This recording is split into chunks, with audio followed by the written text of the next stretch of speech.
Good afternoon, it's Jen here. I want to talk about making time for yourself, and that's the special, crucial time that you look after your health and well-being.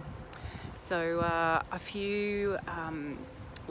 it's been quite a few months now. I've been going to dance with my daughter, as in I drive her to dance.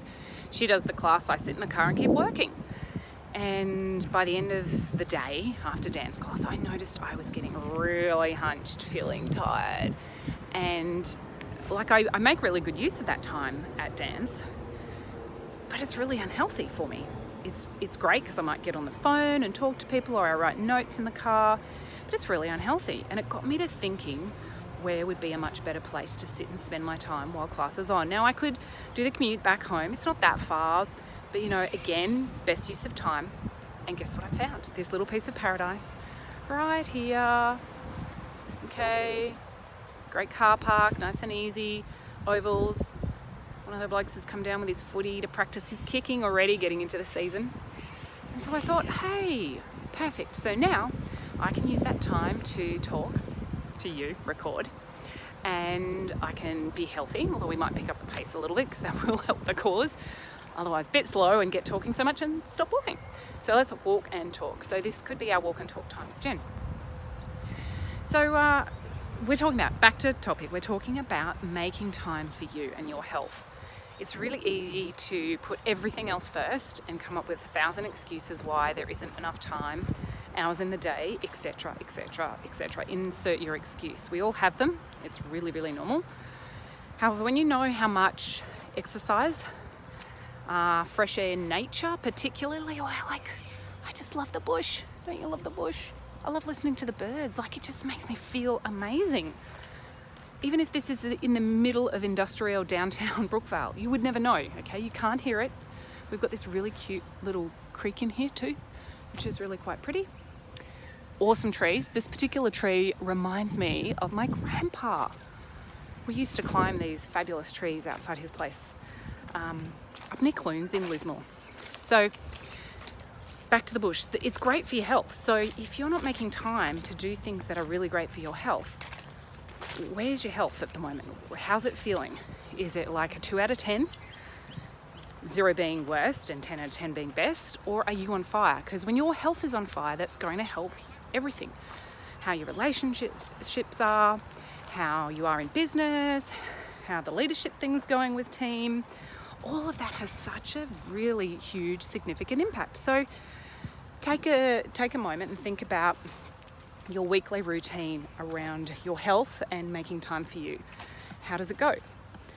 Do you get stuff or time for you once a week, or 3 times a week, 5 times a week? What's the routine and what's the consistency like? I was speaking to a client this morning, hello Birdie, and she said that she hasn't been walking for weeks. And naturally that's not going to feel great. She's not feeling too great at the moment. So, it has an impact. Here we have a bit of creek, and see, I feel like I'm right at home. For those of you that don't know, I'm a country girl, so I get really excited by bush and birds and trees and creeks, and that's my thing. That's my happy place. So what's your happy place? I had one really beautiful client. She used to love, well, still loves, but her thing we discovered was really she had to be at the beach, and she had to do that daily because she literally had to dig her sand in the toes. It wasn't about needing to go and run a marathon on the beach and all of the exercise, but that feeling of sand between her toes is what was her thing. So find out what it is that keeps you healthy, happy, okay, that really works for getting you in the zone for being your best self. Because if you're not being your best self, your team will notice, okay? Business will notice. Customers and clients are going to notice. It's going to have a ripple effect. So make time for you, okay? Put it into your routine. Find the best time of day to do it. Oh, look at this wide open space. Whee, isn't that just amazing? Love it. Particularly quiet afternoon too. There's not too much sports training going on. We're kind of between codes at the moment because we're just finishing off cricket season. Our soccer season's about to begin. In fact, I have my first game next week, so that's a bit terrifying. Really exciting in a great way. Fitness is going to be interesting, but that's part of the fun. That's part of my routine around health too, is have goals that really drive you and help you stay fit, because you've got to stay fit for them. If it's, if you're more of an externally driven person, like it doesn't need to be about you for you. Like I keep fit because then I know I can chase the balls for my teammates, for example. That's more of a motivator for me. To be fit for others, it's less so about me. That sounds so weird, okay? But I'm kind of honest about this. Do what works for you. You'll know what your drivers are and what motivates you more than less.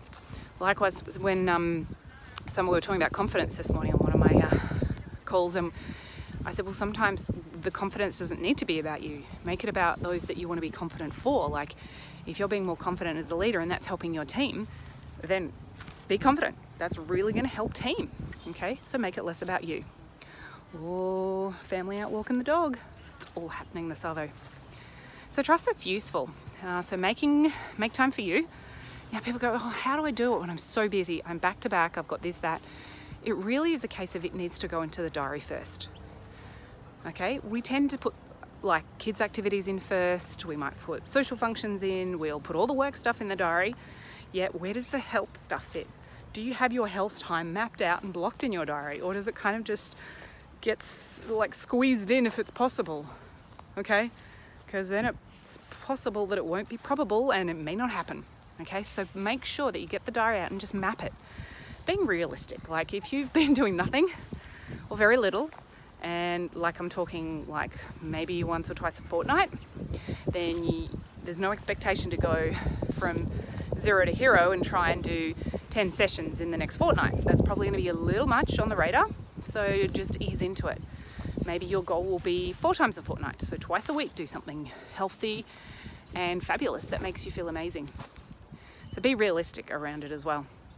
And as I said, number 2 is definitely have, if you're doing it for others, that can be really useful too. Part of a team, that really works. That health and happy wellness factor. More birds chirping. I hope you can hear this on the vid. It's really lovely. So I think that's it for now. I really hope that's been a useful walk for you. I'm going to keep moving because I do need to pick up the pace. And over there, they're getting ready for AFL season. I've got to go pick up the pace and get back to dance soon. So have a beautiful evening. Thanks for watching and trust it's useful. If you need a hand with making sure that your routine is helping you be the confident and very capable leader that you are, shout out below, PM me, drop me a line. Love to help out. Take care now. Huge love. Bye.